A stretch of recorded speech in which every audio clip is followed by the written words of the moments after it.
Hi everyone, it's Mrs. Summer here to talk about lesson 110, ions. The goals for this lesson are to identify the likely charges formed by atoms based on their valence electrons, and to draw Lewis dot structures of ions. Here's some key vocabulary. Elements are neutral in charge. They contained the same number of protons as electrons. An ion is a charged atom or molecule. It is charged because it gains or loses valence electrons. The periodic table helps us find the charge of ions.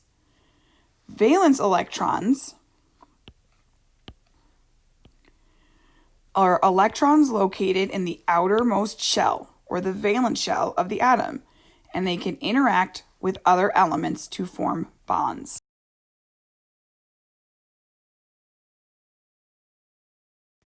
When talking about ions, we have two different terms we talk about. We have the word cation and we have anion. Cations have positive charge. It means they have lost a valence electron. Remember, electrons are negative. If an atom loses one of its negatively charged electrons, its overall net charge would be positive. Cation, the word cat, has a T in it, and if you look at the lowercase t, it looks like a positive sign. Anions are negatively charged. They have gained valence electrons.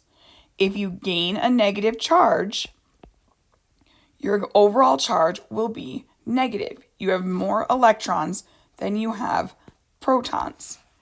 And if you look at our little picture, onions are bad. They kind of make you cry when you peel them. Negative. Kind of sounds like the word anion. So how do we determine what elements form what type of anions?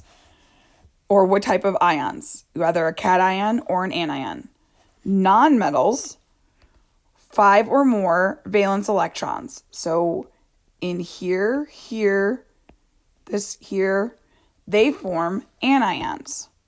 Metals with 3 or fewer valence electrons, so these here, will form cations. Noble gases do not form ions. They already have 8 valence electrons. They are happy, which means they don't need to react. So how do we model these ions? The superscript shows the charge of the ion. So potassium has a +1 charge. Sulfur has a -2 charge. So how would you represent that with a superscript? And then how would you draw the Lewis dot structures for these ions? For potassium, we would model this with a +1 superscript. For sulfur, we would model this with a -2 superscript. For the Lewis dot structure for potassium, it has 1 valence electron, so there is 1 electron on top.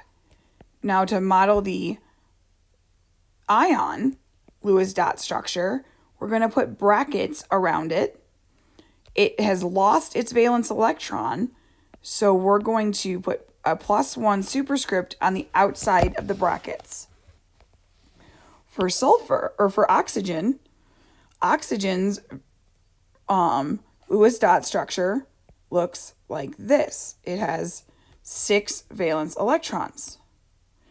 Well, oxygen will accept 2 valence electrons to become an anion, so its new Lewis dot structure of the ion looks like this, with it's all full and a 2 minus on the outside, superscript. Here is a much nicer picture and representation of what we did on that previous page.